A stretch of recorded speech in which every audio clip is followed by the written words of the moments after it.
Have you ever wondered why Voldemort never managed to make any friends? Was it all just the drama from the Horcruxes?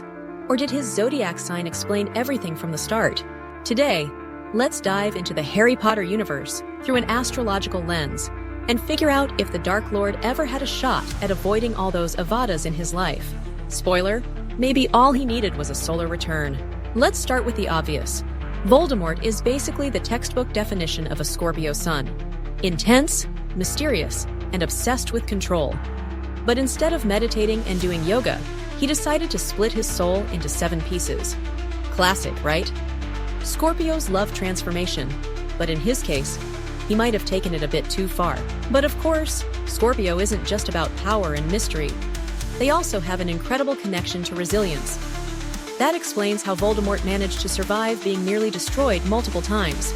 It's like he was stuck in a perpetual astrological hell, but well, without ever finding his way out. Now, if Voldemort had embraced the lighter side of Scorpio, maybe he could have channeled all that intensity into something more productive. Like opening a spiritual healing retreat. Seriously, I can picture it. Come split your soul and find enlightenment. And what about the Ascendant? My guess would be Capricorn.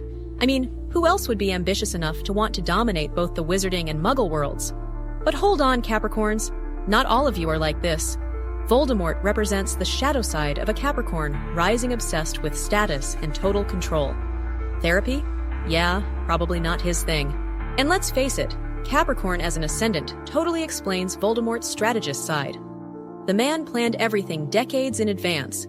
He just needed a magical planner to organize his Horcruxes and a reminder.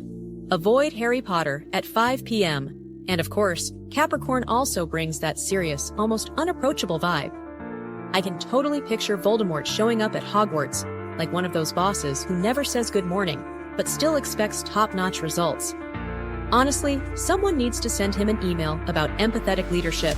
Voldemort's Scorpio moon explains a lot about his emotional drama. He held on to grudges like they were trophies. Sure, a Scorpio moon loves emotional depth, but in his case, that depth turned into a bottomless pit.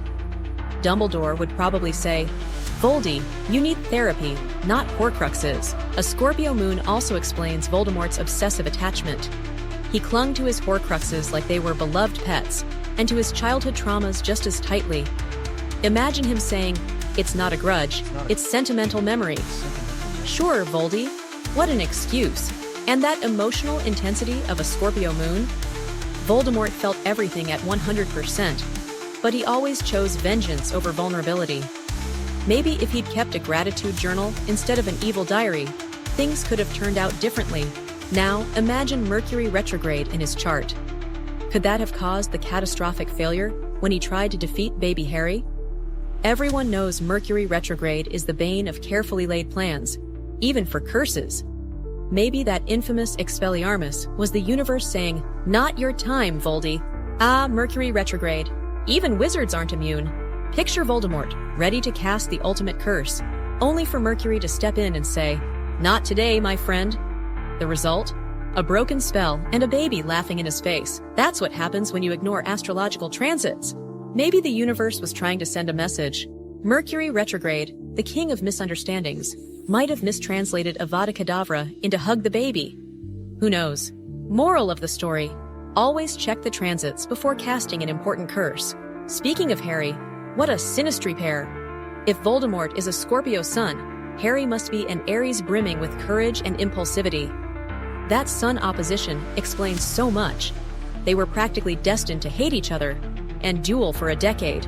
Voldemort and Harry are like fire and gasoline in astrology. That Scorpio-Aries opposition is the definition of soul enemies.